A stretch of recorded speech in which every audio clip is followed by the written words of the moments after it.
wabarakatuh.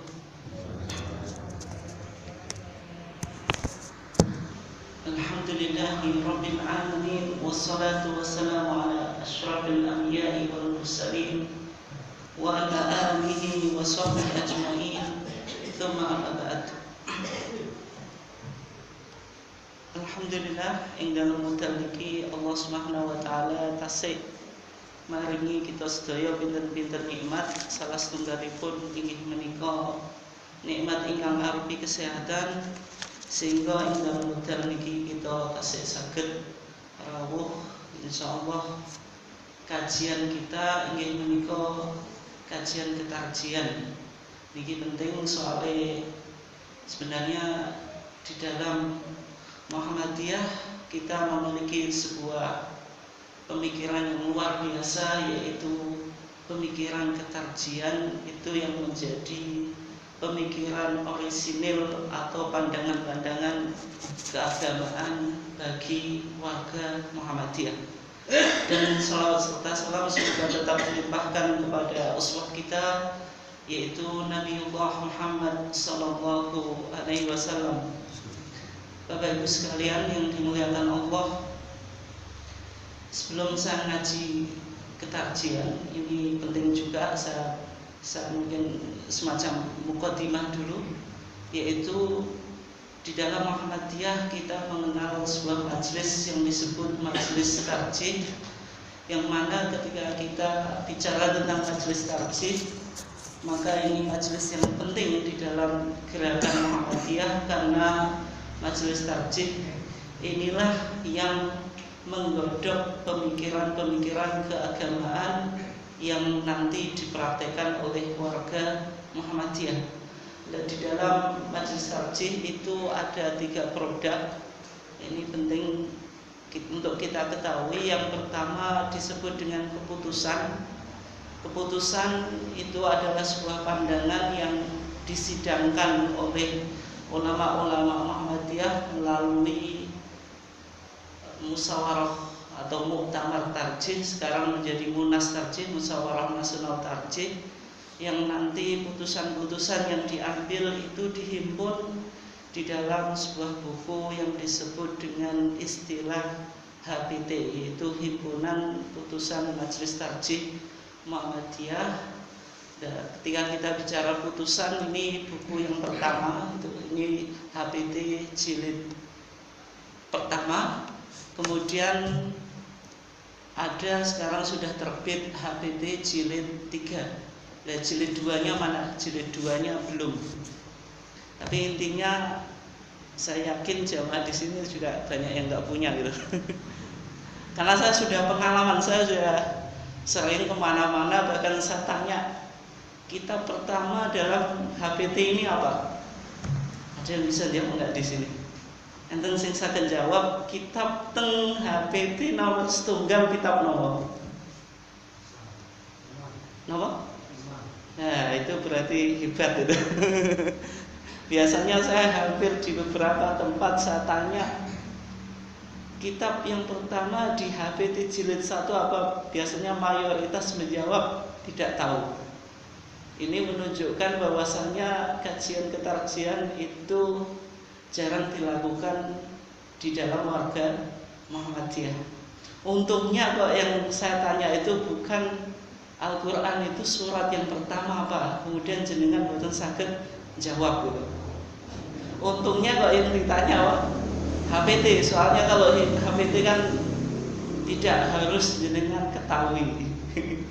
Maksudnya nanti di akhirat tidak mungkin malaikat tanya kitab HPT pertama kitab apa?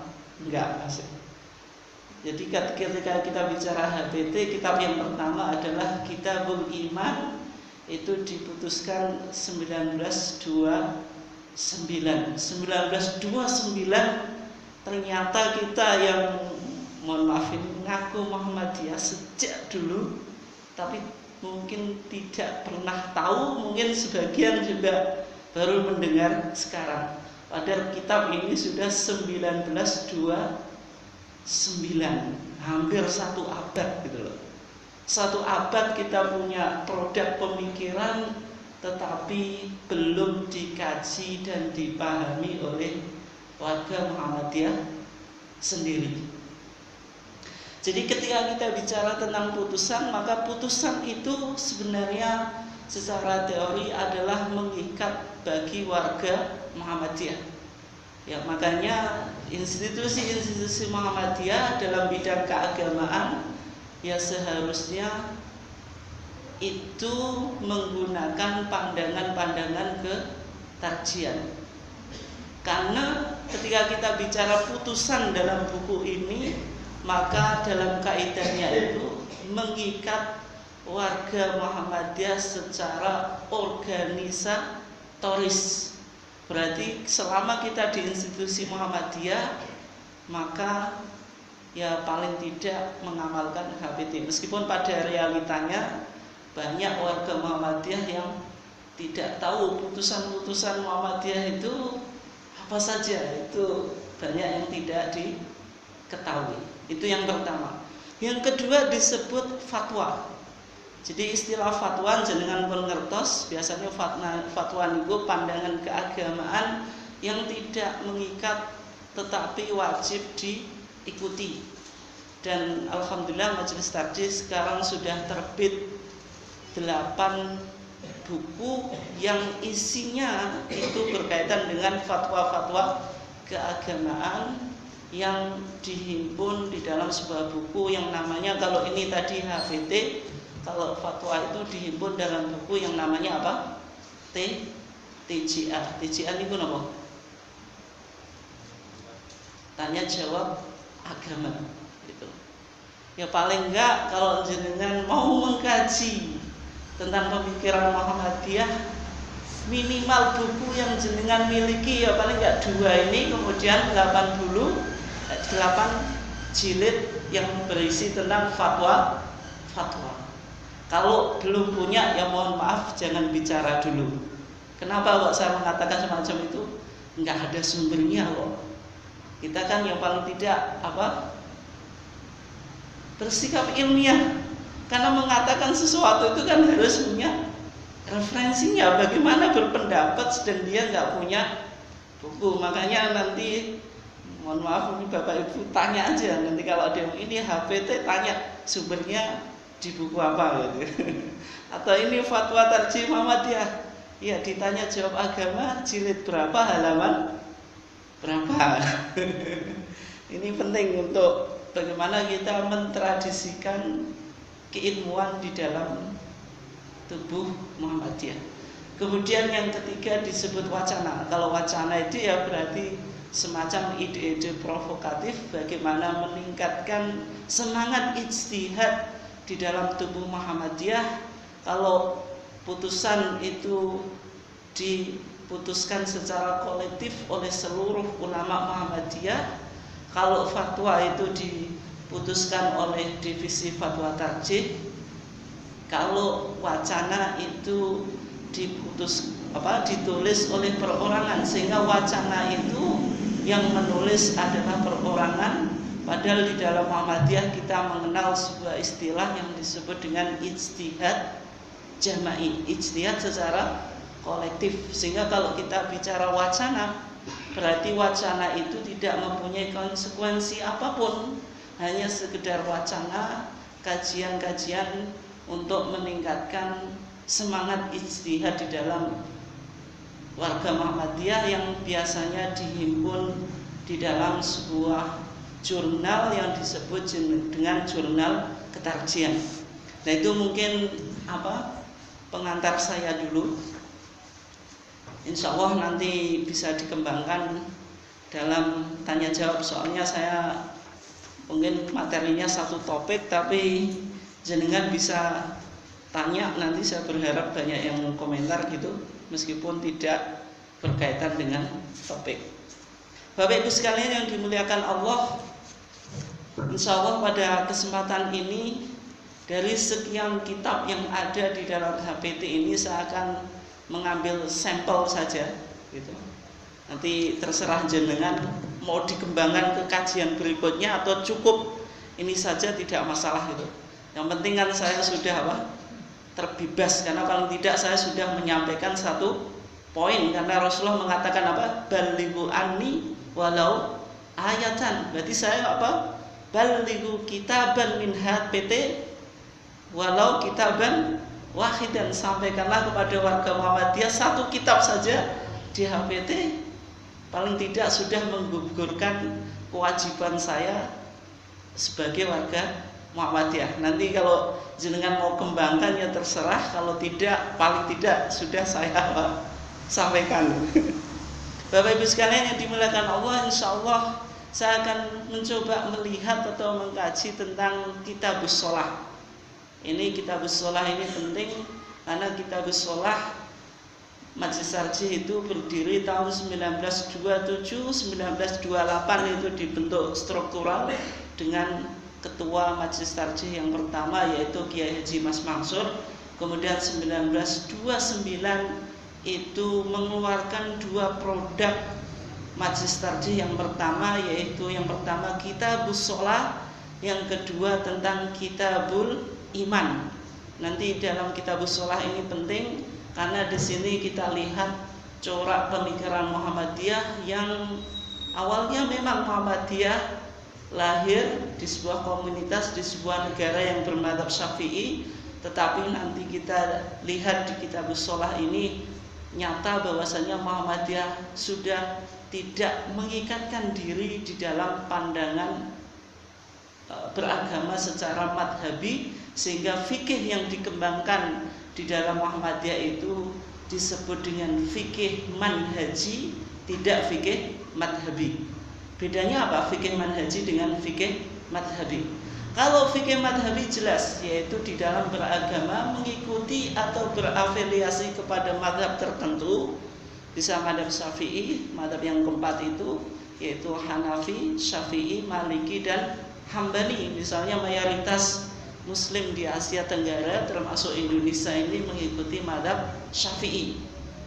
Itu yang disebut dengan fikih madhabi. Sehingga kitab-kitab fikihnya jelas. Ketika kita masih kecil itu kita mengkaji apa? Sulam Safinah, Sulam Taufik, Safinatus Shalah, kemudian Fathul Qarib, kemudian Fathul Mu'in, kemudian Fathul Wahhab, kemudian Minhajut Thalibin, dan kitab-kitab fikih Syafi'i yang lain. Kalau kita mengkaji fikih secara madhabi, tetapi yang dikembangkan Muhammadiyah apa? Muhammadiyah tidak berafiliasi kepada salah satu madhab, karena sejak awal Muhammadiyah berdiri atau lahir sebagai gerakan tajdid, yaitu ar-ruju' ilal Quran wa sunnah, kembali kepada Al-Quran dan Sunnah. Sehingga yang dikembangkan di dalam Muhammadiyah itu adalah fikih manhaji, yaitu lebih melihat dalil daripada melihat pandangan-pandangan ulama. Sehingga corak fikih Muhammadiyah itu menggabungkan antara fikih dan dalil. Ini yang kemudian dikenal dengan istilah fiqhu as-sunnah. Sehingga kalau jenengan diskusi tentang agama, pasti yang ditanyakan mana dalil nih? Enek dalil itu gak? Orang Muhammadiyah saya katakan, berkata Imam Syafi'i ngendika kados niki. Terus jenengan dalil enek to gak? Ojo mau disebut pendapat itu. Ini menunjukkan bahwasanya fikih yang berkembang di kalangan warga Muhammadiyah itu adalah fikih apa? Fikih manhaji, atau mungkin istilah yang lain adalah fikih sunnah, mengedepankan dalil daripada sekedar pandangan-pandangan para ulama. Terus apakah pandangan ulama tidak penting? Sangat penting, dan termasuk jenengan sebagai warga Muhammadiyah seharusnya juga memahami fikih-fikih Syafi'i. Jenengan belajar Sulam Safinah, Sulam Taufik, Fathul Qarib, atau kitab-kitab di pesantren sangat luar biasa. Ini tapi saya disayangkan di sebagian tempat karena Muhammadiyahnya sangat kental, seolah-olah tidak mau mengkaji apa? Fikih-fikih madhab. Padahal ketika kita bicara fikih ya tidak lepas dari pandangan-pandangan madhab. Tidak ada di kampus misalnya fakultas syariah, fakultas hukum Islam, kemudian tidak dikutip pendapat imam-imam madhab, karena mereka yang pertama kali melakukan kajian-kajian atau penggalian-penggalian hukum dari Al-Quran dan Sunnah. Kalau jenengan saya mau mengkaji Sunnah itu banyak, paling tidak Sunnah yang dihimpun itu ada kutubus sitah, 6 kitab induk hadis, terus jenengan baca bahasa Arab saja nggak paham gitu, kumpulin bagaimana tatanya sholat, tata cara sholat, pasti bingung disimpulkan. Kenapa sholatnya jenengan sudah terformat kayak jenengan yang melakukan? Itu tidak lepas dari kontribusi apa? Ulama-ulama madhab. Kalau jenengan langsung ke Al-Quran dan Sunnah, kalau ilmunya ini nggak cukup ya mohon maaf, nanti ijtihad ya, tapi ijtihad apa? Ijtihad sakarepe dewi.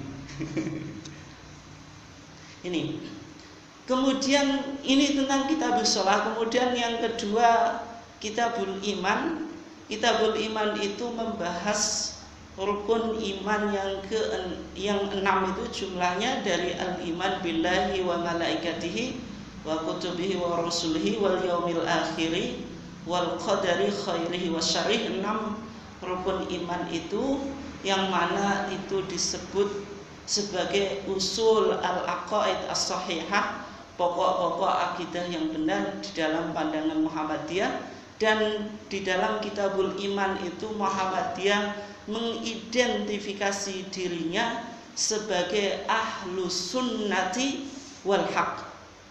Mungkin jenengan juga baru dengar istilah ini, ahlu sunnati apa tadi? Wal haq. Ahlu sunnah, kelompok yang berpegang kepada sunnah, wal haqi, dan hak, sebagai kontras terhadap ahlul bid'ati wazzaig, atau ahlul bid'ati wadhalal, sebagai kontras terhadap ahlul bid'ah dan kesesatan. Karena dalam hadisnya dikatakan sataftariku ummati ala 73 firqatan, umatku ini akan berpecah menjadi 73 golongan, yang masuk surga itu hanya satu diantaranya, yaitu ahlus sunnati wal jamaah, atau dalam istilah yang lain ma'ana alaihi wa ashabihi, yang kata Rasulullah, kelompok yang berpegang kepada sunnahku dan apa yang dipegangi oleh para sahabatku. Sehingga perlu kita sebagai umat Islam ini punya jati diri, punya identitas, yang mana dalam pandangan tarjih, dalam masalah teologi atau dalam masalah akidah, dalam pandangan tarjih, dalam kitabul iman dijelaskan bahwasanya Muhammadiyah itu mengidentifikasikan dirinya sebagai ahlu sunnati wal haq. Nah, kemudian Muhammadiyah ikut ahlu sunnah wal jamaah atau tidak? Ikut. Karena tadi sudah saya awal kita diskusi ilmiah, kalau ikut ahlu sunnah wal jamaah mana datanya? Buku ini, buku publikasi Muhammadiyah bilang ahlu sunnah wal jamaah. Ada nggak datanya?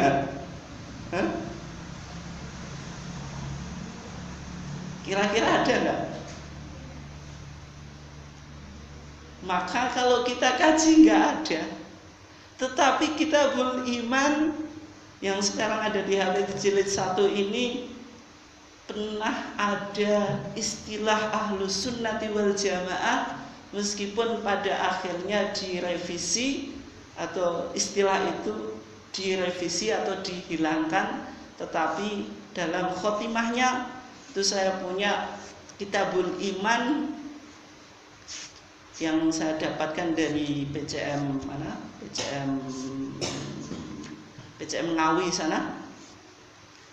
Penting di situ karena di situ disebutkan dalam khotimahnya itu disebutkan bahwasanya akidah yang diyakini oleh orang Muhammadiyah itu mulakhasatun min kutubis salaf, diringkas atau diresum dari kitab-kitab salaf wa hum ahlus sunnati wal jamaah.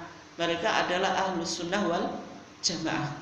Ini ternyata dulu kita juga punya istilah ahlus sunnah wal jamaah, tetapi kemudian kenapa dalam HPT berikutnya dihilangkan? Karena mungkin Muhammadiyah sudah tidak mau masuk terlalu dalam di perdebatan teologis. Yang penting kita mengikuti Nabi, tidak usah mengikuti label. Sehingga kalau nanti ada banyak kelompok ahlus sunnah yang sekarang yang jenggoten itu, mohon maaf, itu juga mengaku ahlus sunnah. Yang saudara kita juga ahlus sunnah, sama-sama ahlus sunnah kok kontras gitu loh. Karena kan nanti kalau Muhammadiyah ikut menggunakan label itu ahlus sunnah, ternyata memiliki pandangan yang berbeda-beda, sehingga dalam perkembangan pemikiran Muhammadiyah sudah tidak begitu menggunakan istilah itu. Apa istilah? Artinya sebuah istilah yang penting kita melakukan sesuatu sesuai dengan apa yang diajarkan oleh Rasulullah. Bapak Ibu sekalian yang dimuliakan Allah, ketika kita bicara tentang kitabus shalah, maka ini saya bacakan teksnya biar jenengan terbiasa melakukan kajian secara teks. Ngaji itu ya sebenarnya gini, bukan ceramah. Meskipun di lingkungan Muhammadiyah, jadi ngaji itu lebih diminati ceramah, sehingga tidak ada sumber yang jelas. Sumbernya ya terserah kiainya atau mubaliknya. Tapi saya ingin merubah pola itu, ya paling tidak kita menggunakan HPT, kita baca teksnya, kemudian kita analisa. Bapak Ibu sekalian yang dimuliakan Allah, ketika kita bicara tentang kitabus shalah, maka di pembukaannya itu disebutkan kaifiyatus sholati al-maktubah, yaitu tata cara sholat yang diwajibkan. Yang pertama, ketika kita bicara sholat, maka sholat itu definisinya apa?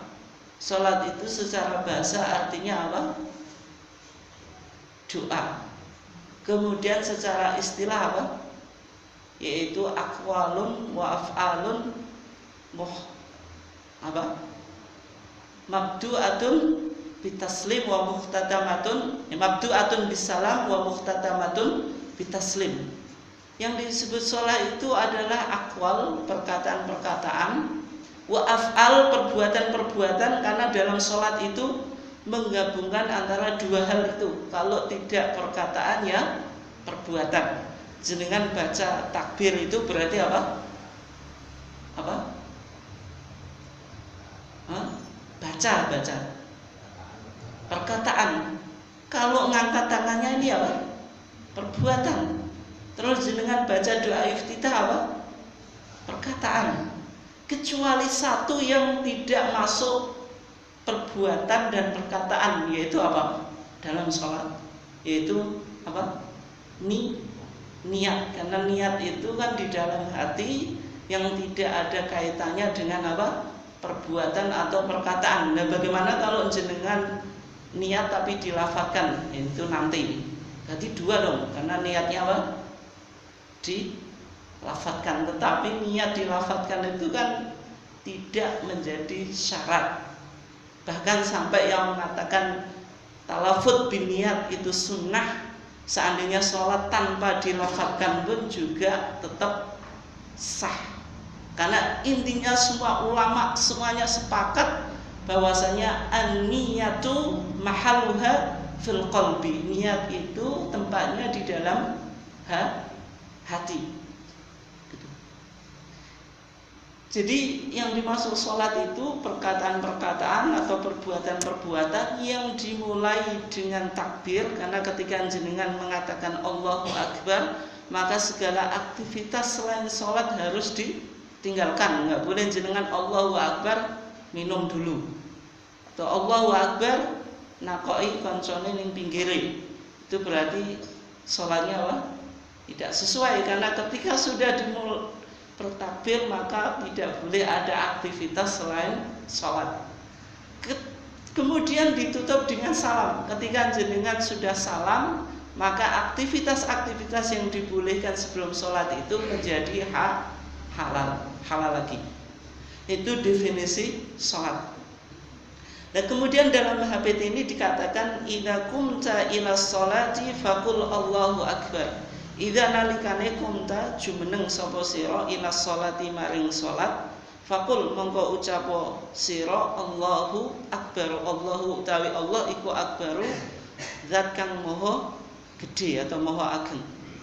Ini menunjukkan bahwasannya ketika kita mau sholat, maka yang pertama yang harus kita lakukan apa? Idza qumta ila sholati, maksudnya idza aradta al-qiyama ila sholat, apabila engkau hendak berdiri melakukan sholat. Berarti sebelum kita melakukan sholat, maka rukun yang paling penting adalah al-qiyam, yaitu apa? Berdiri. Sehingga berdiri itu rukun yang harus kita lakukan ketika kita mau sholat. Kecuali sholat apa? Sholat sunnah. Kalau jenengan melakukan sholat sunnah, meskipun jenengan bisa berdiri, tetap boleh melakukan sholat dengan duduk. Hanya saja sholat duduk itu apa? Nisfu ajri al-qaim, pahalanya setengah dari sholatnya orang yang berdiri. Kalau orang berdiri itu misalnya dapat 100, berarti jenengan kalau sholatnya duduk dapat 50. Nah kemudian kalau sholatnya itu wajib, jenengan nggak mau berdiri, sholatnya maka tidak sah. Kecuali kalau jenengan apa? Tidak mampu apa? Berdiri, misalnya apa? Sakit. Maka ketika itu apa? Sholli qa'iman fa illam tastati fa qa'idan. Sholalah dalam keadaan berdiri, maka jika tidak dengan apa? Duduk. Nah, kemudian sholat dengan duduk itu duduknya bagaimana? Duduk iftirash, duduk tawaruk, atau duduk sila. Itu duduknya bagaimana?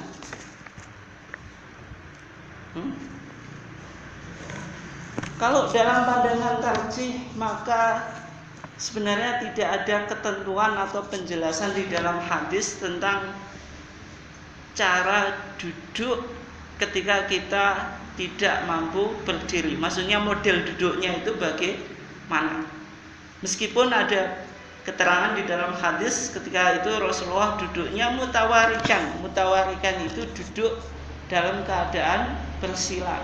Sehingga karena tidak ada nas, ini hadis yang mengatakan Rasulullah itu duduknya dalam keadaan bersila, itu juga diperdebatkan validitasnya atau kesahihannya.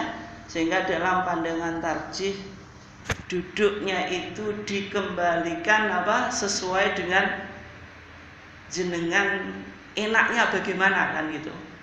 Kalau misalnya penyakitnya apa?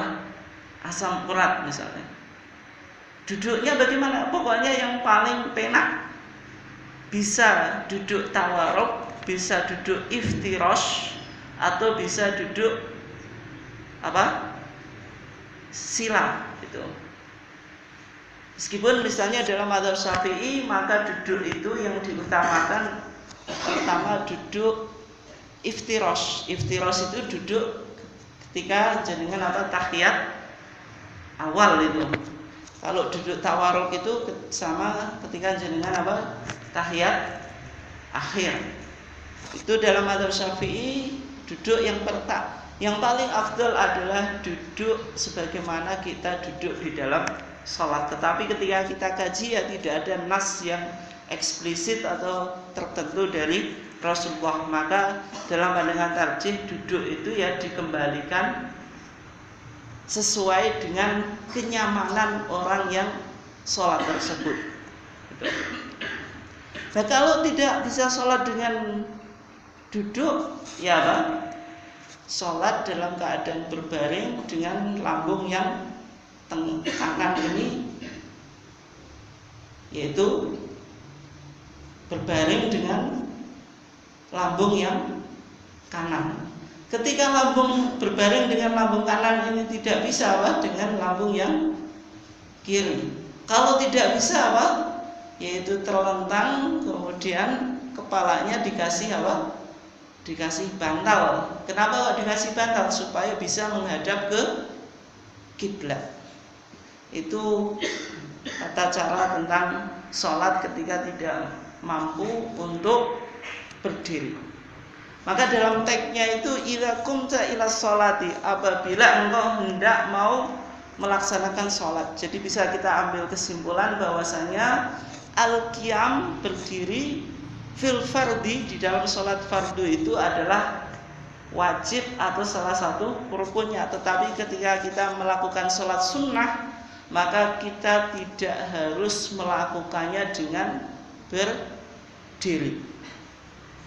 Fakul mongko ucapo sapa sira Allahu Akbar. Bagaimana kalau misalnya dengan memulai sholat itu dengan tidak melafazkan takbir? Misalnya apa? Ar-Rahmanu Akbar atau Ar-Rahimu Akbar, menggunakan 99 Asmaul Husna. Misalnya Ar-Razzaqu Akbar, boleh enggak?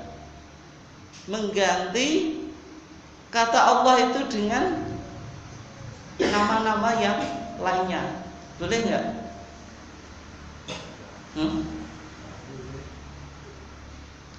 Karena tidak ada contohnya, sedangkan Nabi mengatakan shollu kama ra'aitumuni usolli, sholalah kamu sebagaimana engkau melihat aku sholat. Di dalam praktek Nabi ketika menjalankan sholat selalu diawali dengan takbir. Takbirnya yaitu apa?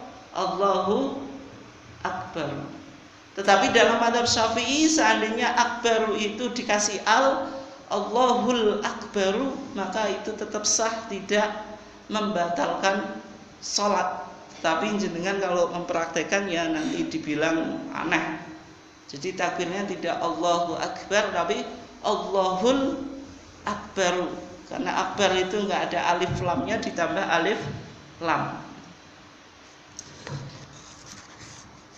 Maka ketika kita mau memulai sholat, maka kita dianjurkan untuk apa? Membaca takbir. Mukhlison niyataka lillah, mukhlison haling ikhlasake niyataka ing niat ira lillahi ta'ala, karena Allah Ta'ala. Jadi ketika jenengan Allahu Akbar itu diiringi dengan apa? Niat.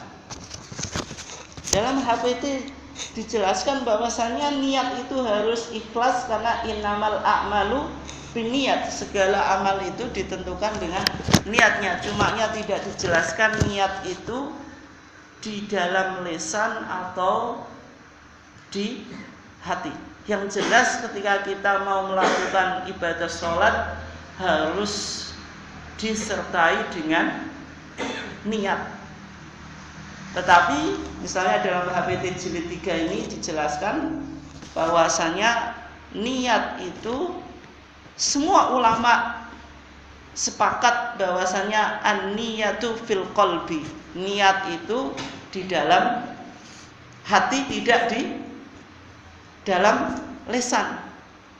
Sehingga misalnya dalam pandangan Imam Syarazi, Imam Syarazi itu salah satu ulama yang penting di dalam mazhab Syafi'i, mengarang kitab yang namanya Al-Muhadzab. Itu dijelaskan an-niyatu mahalluha al-qalbu fa inna wa biqalbi duna lisanihi azza'ahu. Niat itu tempatnya di dalam hati. Jika seseorang hanya berniat dengan hatinya tanpa disertai ucapan lisannya, maka niatnya sudah sah, tidak harus diucapkan. Hanya saja sebagian ulama mengatakan bahwasanya kenapa kok niat itu harus diucapkan, bukan harus ya, disunahkan untuk dilafadzkan atau diucapkan, karena mereka beralasan apa?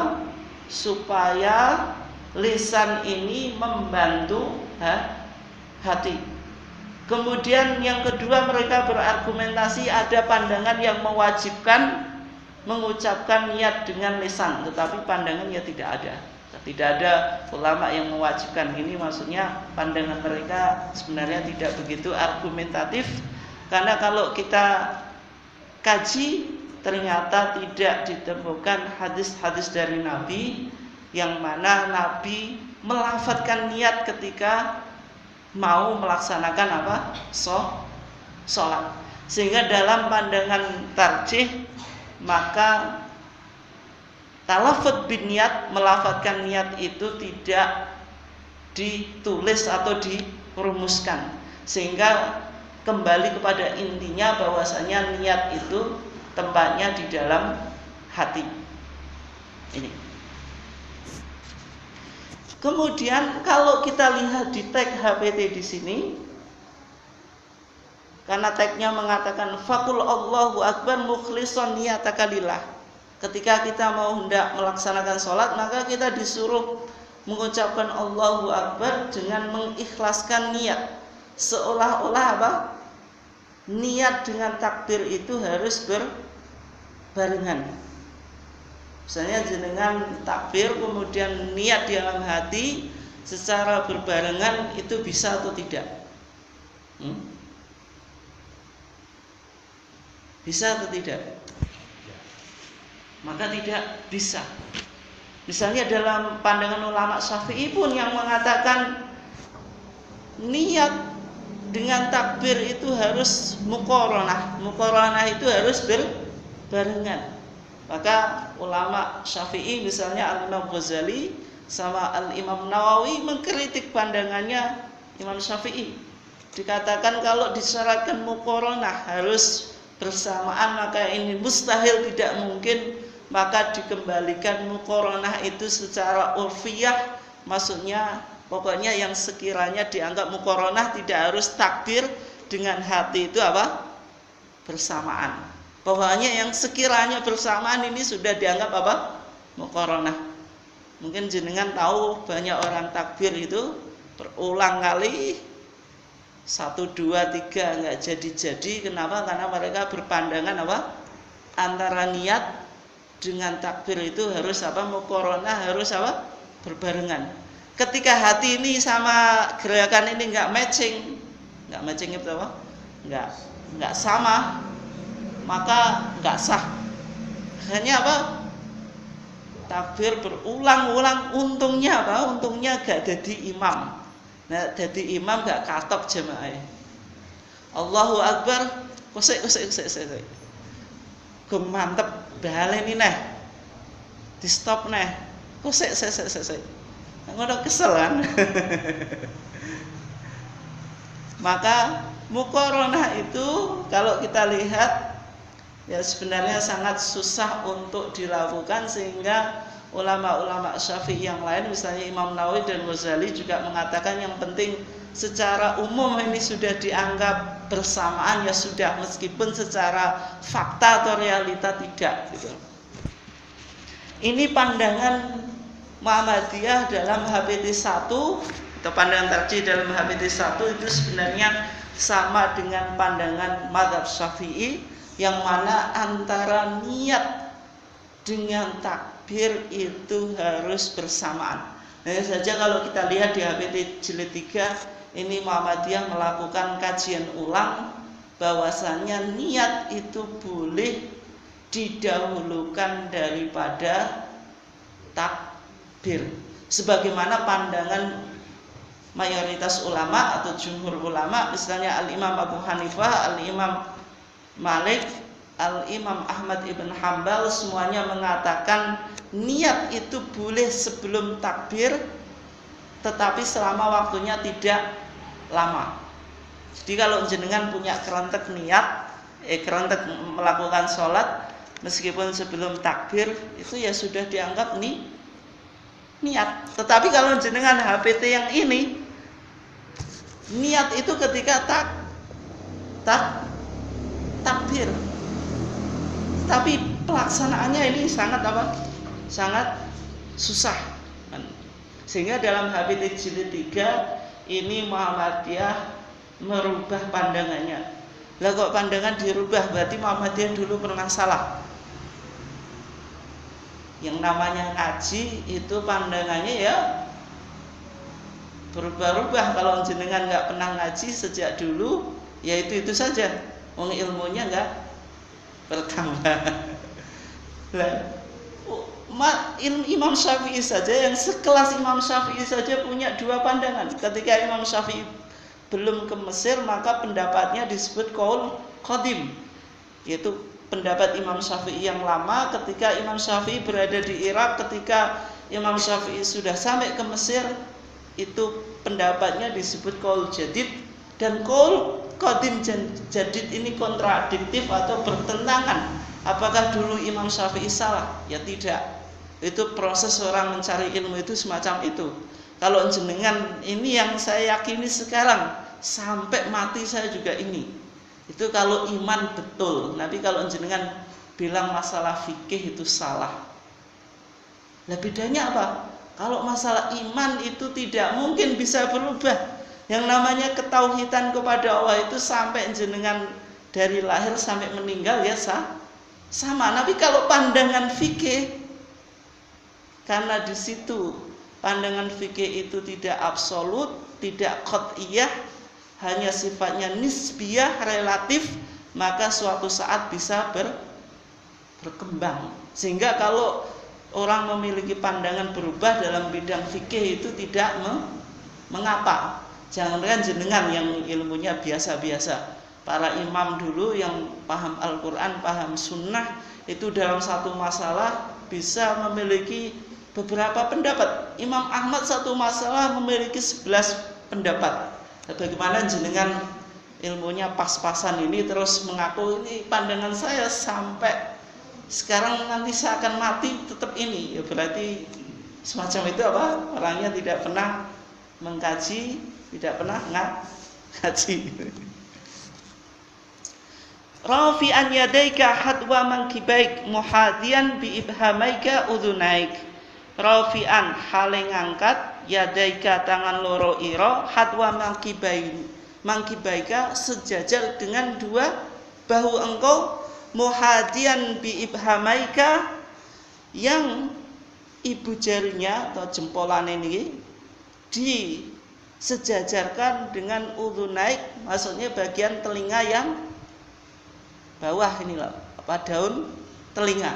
Jadi dalam pandangan tarjih takbir itu sebenarnya begini. Kayak orang dalam mazhab apa?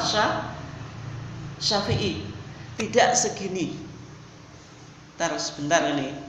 Meskipun praktek kita juga segini. Nah, kenapa alasannya dalam pandangan tarjih takbir itu segini? Karena ada berbagai macam riwayat. Ini nanti kalau jenengan punya bukunya dibaca aja. Kalau saya jelaskan satu persatu waktunya nggak cukup. Intinya ketika kita kaji hadis-hadis yang bersumber dari Nabi itu, Nabi terkadang takbirnya hadwal mankibain.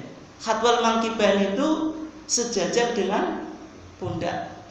Dalam riwayat yang lain itu hiyal udhunain, yaitu sejajar dengan telinga. Berarti ada dua riwayat, yang satu mengatakan satu pundak, yang satu setelinga. Kalau dalam pandangan Muhammadiyah atau tarjih, riwayat ini digabungkan, maksudnya sejajar dengan sepundak itu bukan segini, tetapi segini mengamalkan dua hadis. Ini yang disebut dengan thariqatul jam'i, yaitu menggabungkan dua hadis yang seolah-olah kontradiktif, tetapi diambil jalan tengah dan diamalkan kedua-duanya. Ini bisa dipahami loh, dereng. Intinya karena hadisnya terkadang segini, berarti apa? Ya diambil jalan tengah. Segini, kalau orang segini itu ya pasti terpenuhi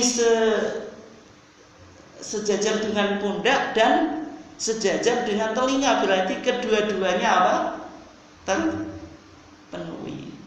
Ini dalam pandangan HPT jilid 1, jilid 3 semacam itu.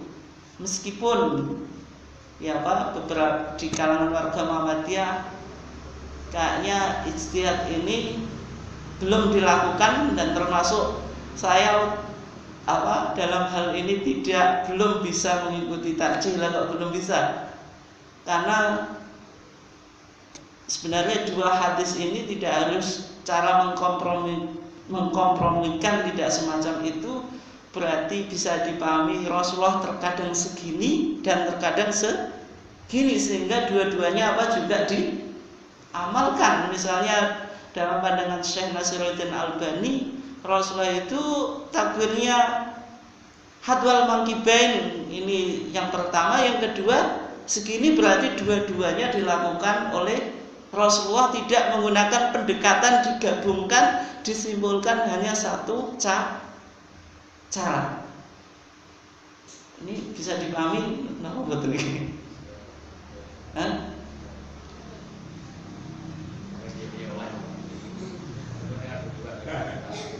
Tetapi kalau kita bicara tarjih pandangan resmi loh, pandangan resmi ya begini.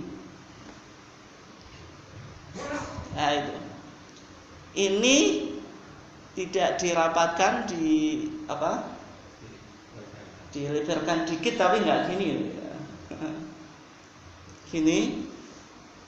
Kemudian misalnya dalam mazhab Syafi'i itu harus gini, tapi ini tidak ada tagnya. Kalau Ibnu Hajar Al-Haytami ya segini, kalau Imam Ramli gini. Hanya dalam mazhab Syafi'i ada orang gini, tapi yang salah gini itu tidak. Ini bukan representatif mazhab Syafi'i.